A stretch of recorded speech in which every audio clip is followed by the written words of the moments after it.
Stars, I'm a fool for your love.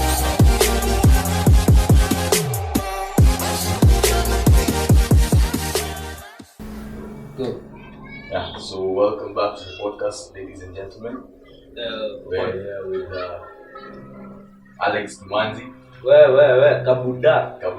Sorry. Heshima idumu hii Kenya. Kabuda. Alvin Nandi. Yes, Alvin Nandi, yes. Yeah. So, Kevin Morolo here. episode 3. This is episode 3 of the Sen-says podcast. If you've been keeping up with us, we just uploaded episode number 2 yesterday. It's video and audio is coming today, Saturday, but for you watching this, you'll have already listened to it. I'll have already put it in my podcast. Ulo, nigga. Yeah, I'll have already put it on my stories, hyped it up, so this is later on when you're watching. Yeah. Anyway, it's been 3 weeks. A lot has happened. Yeah. So first of all, yesterday we lost. Again, it's like I'm putting bad news all the time. I'm starting off with bad news, but again, we lost another leader of ours, Ken Okoth, MP for Kibra, and may his soul rest in peace. He died of Colorectal cancer. Colorectal cancer. Cancer squeezy. For that means it's in the rectal area, rectum. Yeah, that's. Yeah, guys are dying out of cancer, but it's a serious matter. I don't know, Gopanga. I was watching. Bob Collins was talking about his experience with cancer on JK Live. He said he started as a pain like malaria, only to go to the hospital and you're told you have. So what I mean, squeezy, any pain I feel now go for. Yeah. After that, any single pain I start panicking. Hey, the worst thing you Google. You're going to Google. Well, we should under Google. Just type headaches. Sudden headaches. Nikuziko. Unapanga twenda chimba. Santa pata colorectal. They give you still the worst symptoms. It's pressure. Yep. Yeah. So you had something. So also Algeria won the AFCON finals. No, you stole. Penalties. You stole. Via penalties. Tulinyima penalty. Hiyo cup ilikuwa yetu. Mimi si Mkenya. Mimi ni hata sijui nani alikuwa anacheza. Lakini nilisikiza kwa redio. Waliva. Heshima idumu. Why is it true? I only watched. Waliingia hapa kwangu na matisa. I've been watching on. I have done. These AFCONs I've been watching. I only watched when Kenya was playing. After Kenya ilitolewa and we didn't leave. Toka stages kule. Kitu raka kizee bana. Mimi hata watch. Muhimu. By the way, right now on Twitter there's a beef between us, not even on Twitter. It's that we put them in their place. Taking back Kilimanjaro. Those memes of Nani, you play GTA San Andreas. Carl, the main character walking. Yeah. Then there's that caption up where they changed it to Kiswahili. Let me not stop because I'll butcher that word. It's in Kiswahili also. Then there's the flag. At least the flag yet. Last time mimi niliwatch ilikuwa final ya World Cup. Ilikuwa last year. Hey. No, but you see the hype of World Cup is different. Yeah, this AFCON was more of just Africans showing. Pride in World Cup is more global. World Cup sasa you're supporting not a team that is not even your country. Yeah. Then you're real. I don't mean to watching the ball. My passion really showed. Maybe I want to Messi, Argentina all the way. But sasa things happen. But unajua pia mimi nafikiria watu wanaochingi sana ball kwa sababu wako na ile doubt ya SportPesa, Betika, kubet.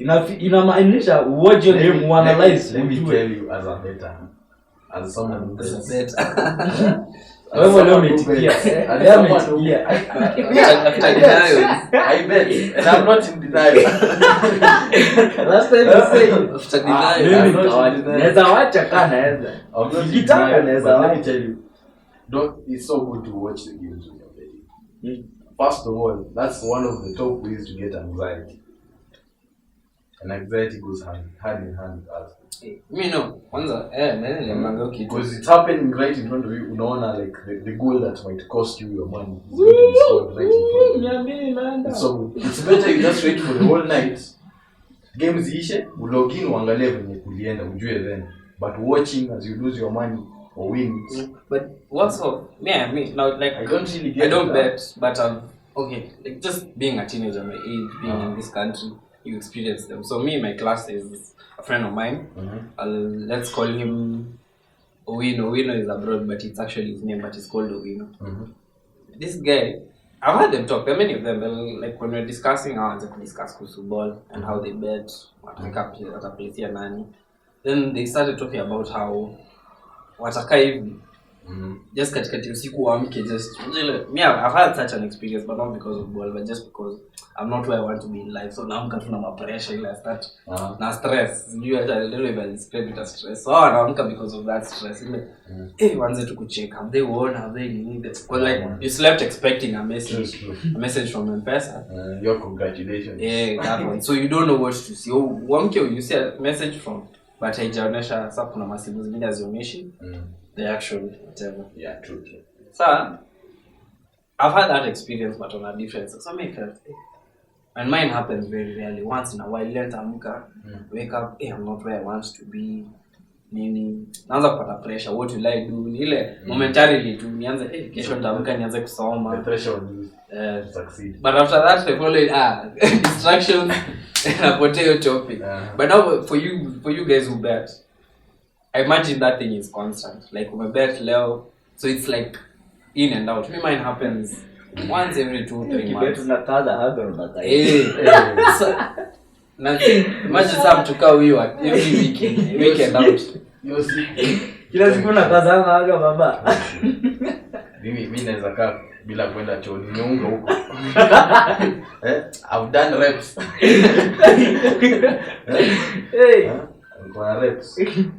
But you know, one thing I learned about betting, it's about being tactical, resourceful, and also being intuitive. Sometimes kuna siku zingine utalogin uangalie games ziko hapo wewe hapa. It's not looking what it, and it's like a gut feeling. You actually feel it. It's a gut feeling. Fire on the mountain top. Yeah. Mimi, so you just back off good. Some maybe next weekend. I tried betting once. It just didn't appeal to me because I understood everything. I know about football. Yeah. I know positions. I don't know. I guess it's the mindset I took going into betting. Yeah. But I just tried it. I bet once, kashinda, ka lose. I didn't take the loss hardly because it was just 50 bob, but I just didn't see. I didn't find whatever that craving other people go. But I guess I already have my addictions. That is not something I don't want to add that to my list of addictions. There's that thing called transferring of addiction. So I don't want whatever addiction I have. Currently, I do gaming a lot. I'm into mostly it's gaming. I just buying useless computing stuff. So I guess I'm addicted to computing. But I'm interested in it. I don't want to move that addiction to again spending, because most addictions revolve around spending resources and money. Money being being your major resource. So me, I don't want to move it like that. I'd rather come inside and kaza matako who expect I bought a new CPU. It's on order. I'm expecting it to come. It's been 2 months, so I'm expecting it to arrive this coming Friday, being the last day, because they give you where I ordered from AliExpress. So they give you a due date. Then that due date, there are 2 dates. So expect it between this being the first day it arrives and this being the last day it arrives. So mine was between around 12th of July to 2nd August. So that's the gap period I have to wait. That period is stress, because then I don't know if I should go to the mailbox and check. I ordered from AliExpress the GPU. I also thought that would be delivered to my mini, but they brought it to my place. Then AliExpress is sort of a low budget. It's sort of OLX but worldwide. Yeah. So there's irreliability. There's no delivery company. It just goes to your box. They use the most cheapest means of getting that you need to do. So I guess it's shipped by Tonatumia ship and everything. So me, that's the only kind of stress I actually have. And I know most of the things I want have a potential of me not using it to its full capability. I just want to have it. And it's not about pride of having it. It's just I want to have it. I want to own it. Like, we'll talk about this just as the next topic. I have a camera, whatever we use it to record this. At some point, I believed I wanted to be a photographer. I still am interested in it, but not to the level of my two colleagues here. I only good photographers. I guess let's mark this as a transition. Let's mark this as a transition to our next topic. So my two friends over here, creative industry. Let's talk about. No, that is the mother story I'm going. So as I was talking about, I was saying that I buy things out of impulse, and thank God I don't feel regrets. Never. Jaika even is sketch. Niko na uchungu nimebuy nini. So I got this camera, and it's been a long time coming. Like I've been waiting for like 2 years to finally get this camera. 2 years. Nimekaza. Then finally I got this. I thought yes, I'd be. Nimefika so I can take photos. I didn't even have money in mind. I just want to take photos, sit and edit these photos. I've never done that on this camera. Never taken up. Okay, I have personally, but mine. I've never this camera on my hands. With my hands, I've never shot a model with it. I'd want to one day. But if you're watching this and you want to shoot, we'll organize something for you. By the way, we have good pricing. Links will be in the description. To a contact with any of us. So good pricing. With our portfolios. But don't expect me to take your photo. I look good. I look like a photographer. Don't go back. But I've never. Six-pack things. But I know what to edit. Those photos actually quality. Actually, but I know. But for me, I always have self-doubt. I think that's also another factor. Self-doubt. I don't know. I'd want to shoot you, but I don't believe I do things to the quality you expect. No go banga. I mean, there's a trial and error, but I'm afraid of trying and failing. So once I get over that, it's been after this. It's not yet a year. It's going to be a year now. But I've done so many videos. I've done the main thing I wanted to have a camera with is advance my YouTube. And guys, I hit 100 subscribers. Thank you. Really notice, Jan. You may hit 100 subscribers. Yeah. Maybe that's a milestone. 100 on YouTube is not something simple, but I hit 100 and thank you for whoever is watching this and has been watching. Thank you for getting me there. So for me, it was majorly get to advance my YouTube. Hopefully, I make a thing out of it one day, one time. Once I get time, for now, I'm always mixed up with so many things. I mean, I'm at work, I've finished school, and as much I'd say I'd want, as a creative, the sacrifices you have to make, I'm not yet ready to make those sacrifices. These guys will tell you, them that made sacrifices. Okay, you've not. What? Okay. What sacrifices have you made as a photographer? Got up watch marathon, movie marathon. Where? For what? GOT. Okay, nilimaliza. Okay, sikuwatch. Tuseme tu kweli sikuwatch. Wewe waje kuniangalia tuongelee Kevin. Kevin, what sacrifice? Okay, this is like our top photo. This is our top photographer here, by the way. I have sacrificed a lot. I think both financially, time-wise, and also my priorities. I have forgone some things I would prefer to have. Majorly. Okay, I don't know. I also think that you took a year, a gap year. I've taken a gap year just to currently try, a gap year, by the way. Just to try and focus and try and find out what exactly I'm going to. Because one thing I realized is that with the pressure we put on the youth, like we don't know where our finances are going to come from. The minute you finish school, you hear stories of guys have a degree, like that guy who had a first class honors And from material science, and the guy is living on the streets. So you really need to make sure that your income is not just from one source, like from what you study. You need that extra side hustle, because life these days with the current economy, you can't really expect to be living from one income source throughout. So I realized that I really need to like take a step back, find out what exactly I'm doing now. Yeah, but it's actually a big decision. I wouldn't recommend it for anyone, because one thing I realized is one of the reasons I also took it. It's not a good reason, to be honest. Actually, I saw other people taking a gap year trying to focus on other things, and I thought maybe it's a good idea. But one thing I learned along the way is that don't just copy what other people are doing. We all have our different paths in life. So me now, I'm in a public. You're joining. This guy hasn't joined university yet. So that's why I'm saying you haven't got to a point of making a big sacrifice. Ultimate priority, time, and financial. That's But you see, you haven't joined. Like, the uni you're joining is public. Yeah, it's public. In public, you'll realize you'll meet so many different people. People. You'll meet different kinds of guys there.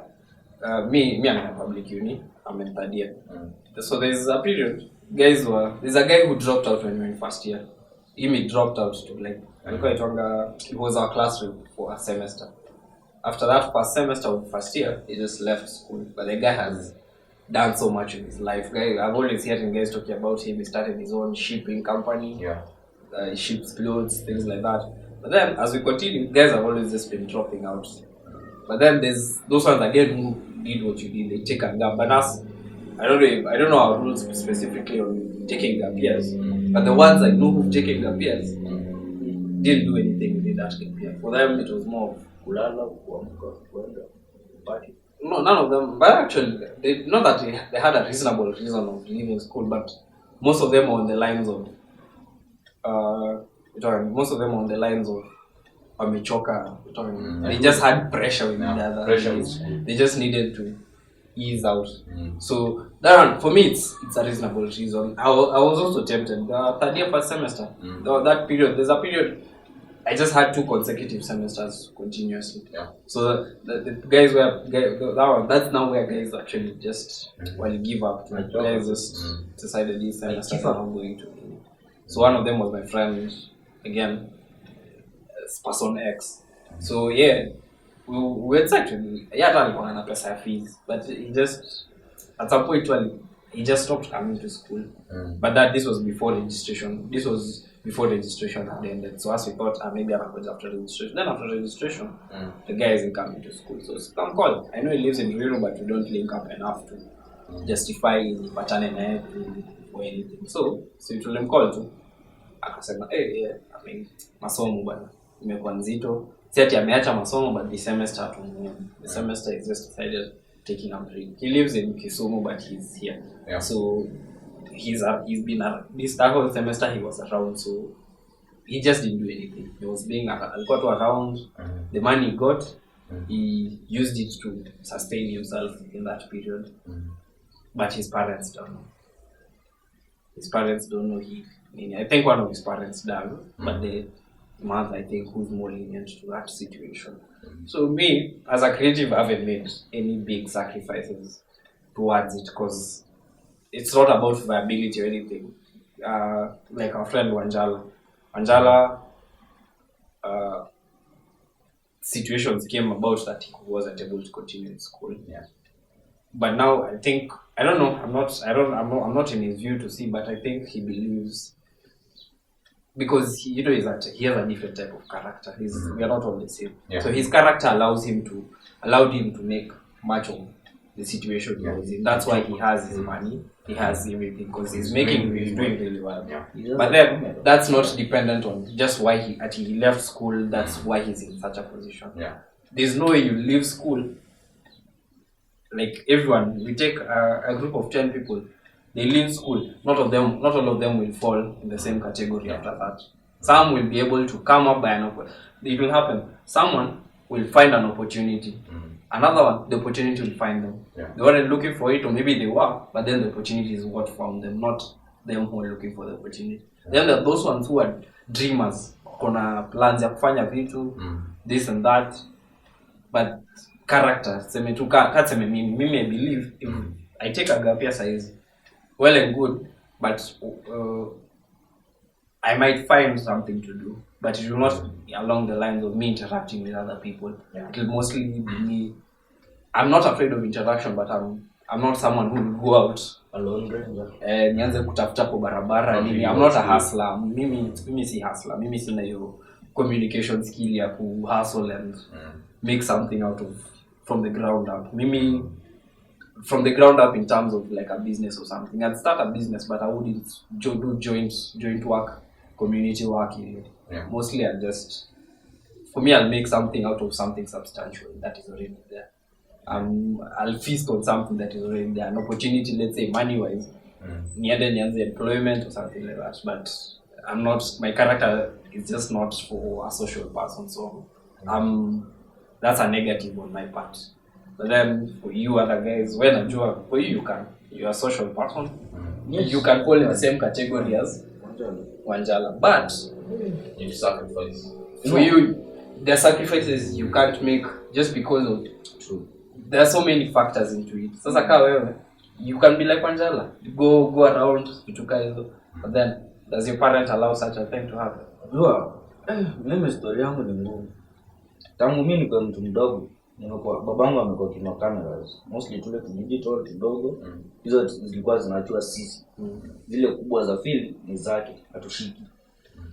Sasa mimi nimekuwa na time ya play na vitu kaa hizo. Form 3 sasa ndio huyu jamaa alikuja tukahitiwa, yani akili kufunguliwa, tunaweza kuwa photographers. We can really actually huyu jamaa alituintroduce mimi, wewe, Mandala, si wote tuliintroduciwa. Ndio tukajua yenyewe photography can do it. But I was still in school, hao wameshamaliza. Sasa since form 3 hadi sasa hivi sijapewa kamera. Naambiwa tu the same thing. Ngoja tukupea. Pesa ngapi? Ngoja inakama. Kingoja kamera unaona mavitu zingine. Damn expensive. Yani kamera times 4 zinanunuliwa zinyapo hapo. Lakini mimi siwezi pata. Because mzazi wangu ni wale naita outdated. Ni wale tu watu wa kitambo. They just believe that books ndio kila kitu. You cannot make a living with your side hustle unless you are doing business. Photography is not business. It's just a kid's play. So it's a joke. So lazima ukue na kitu. Lazima ukue na hiyo paper. Lazima sana, like for me, I've always been a mechanic. Tangu nikiwa mdogo, mechanic. Kwenda machine, gari, kwanza gari. Hizo vitu unda. For me, like that was my passion for mechanic too. Again, no, I was saying, you see, there's always a hindrance. You see, for you, there's already something hindering you from starting from what Wanjala had. Because Wanjala sunaona, whatever he got, sati alipata pesa ya mtu mwingine, ni pesa yake tu. Pesa yake ndio ilivutwa, akabuy whatever he has. You, there's already a hindrance to whatever, to you, you're already relying on something else. There's already that hindrance from you starting from base. Actually, niko na doubt. Sijui nikiingia shule September can't endelea photography. I don't know. Unaweza niseme I'm taking pictures, my dad will be like, no, you have to focus on books first. Photography baadaye. For me, sasa naona, me have said what happens for me to let me complete school. For now I can use it like a so small side hustle. We're getting small monies from it, not something substantial, not concentrate on it, but you'd want to. So after I graduate, which is next year, I have a whole period of itakuwa nanyonya madhangu, like I'm with my mom, yendo ananilisha, but that period I'll have to work on a lot of shit. Determine my path in life. Already I'm planning on that, going to Germany and everything. If it happens, I'm not sure if it happens. I'm not sure if it will happen. But if that opportunity actually comes along, then I'll take it. So, you see, there's a lot of hindrances in terms of even me mentally to ile naogopa kuongelesha. As a boy, I'm shy kuongelesha msichana Yeah, One more thing is don't, even if you're like taking a break or some focus off your education to other categories of things in life, don't degrade the value of your education, because treat your education as something to fall back on if everything else goes wrong in life. Because at least if maybe you started a business while you're in school, maybe if things go south, you still have papers to show someone, and you can use those papers maybe to get more opportunities if you do well. Yeah. So that's a thing to take note of. Some people try and take a gap year to maybe start a business and then end up going back to school. Yeah, it's maybe if your business has taken off completely, like you're on the road to become the 1%, millionaire and above. Yeah, but at the end of the day, maybe your business is unstable. You need something to fall back on. And it's something that's really happening. Like let's say in the creative industry, we're not taking. To be honest, right now in Kenya, we're still not being taken seriously. You'll find photographers, videographers, artists in general delayed in payments. Yeah. Especially the new artists in town, the gang is always taken as a joke. They are paid very poorly for the events. They come with you, and this is not even in Kenya alone. You're being told, we'll pay you with exposure. Yeah. Exposure does not buy your needs. That's the minute a brand or a client tells you the word exposure. But there, be smart about Don't take them seriously. Be smart about again such a thing. You can get your own exposure. Yeah. You can always get your own exposure. You don't need a company to give you exposure. You don't need to dish out free services to get that exposure. You can, let's say, for me as photographers, currently we're doing free shoots, like shoots, but not just this funny shoots of what That's a start point. But if you do those ones for Boleta, it's giving you money. But then, for now, you can be professional about it. Do nice shoots for your friends. Think broadly. Then get those friends to advertise for you. But when just always ask them to leave out the part that you did it for free. Just whenever you're asked, mention a price. Yeah. Always talk about you need monetary compensation. Yeah, exactly. Because eventually you are getting paid. Maybe you have your job and something. These photographers. Maybe it's boosted your work. Even you, like let's say you're a model, it's boosted your work as a friend. But then him is not being paid. Where your modeling is paying you. What happens after that? Like, But there's some guys who price things in a stupid way. Like for example, Kanisa, inakwambia come shoot. We are shooting for 5 hours. The whole service. Then they expect to pay you 3,000 after that damn shoot. 1, 2, 3, 4 hours unakaa hapo vizuri ukishoot camera una change battery una change lens ukai chini by the ukishoot ukai chini alafu utakaa chini to edit the pictures na pay 3,000 base value. Kwanza ni kanisa church in Kenya with the offering they collect. I've seen my mom was, I don't know if it's my mom or some of you was telling me someone has a church ya Mabati. Kwanza it's my relative. It's my mom was telling me that story. Church ya Mabati, but the couple is driving Ajabu. An uncle of mine is my mom's cousin. The guy is driving Ajabu. Church ya Mabati. So there's no, dude, as a church you're not being paid. You're not being taxed. That is free money. You're not being taxed. Hakuna tiare itakuja ati account mnapata how much as sadaka itaka this much. No. In Kenya churches are free. True. That's money. No taxing, no taxing on church funds. So that's your own. As a church, that's funny. That's me. I'm not basing it on churches only. That's every other business. Know the work of what it is you're producing. So again, I'm seeing our time is almost over here. We have a limit on how much we can record on this camera, but again, if you need any further information on whatever it is we're talking about creative-wise, today we're really concentrating on creativity. For us, creativity in terms of photography, because most of us are based in photography, but there are other forms of arts and everything, and we still have information on such things. So if you need anything, like if you want to contact us and talk to us about any of that, hit us up. We leave our socials. We'll always have. For me, it's Alvin Nandi on IG. I'm Kevin Mololo on IG. Yours is complicated, but we'll spell it out somewhere. Yeah. guys. Anaweza tupata the African effect. Yeah, okay, the African effect. You can talk to us where it's our photography thing. So again, if you've listened to this part of, and you've gotten to this part of this video, thank you very much. We appreciate you, and yeah, we're always here for you. Behind closed doors, I'm a fool for your love.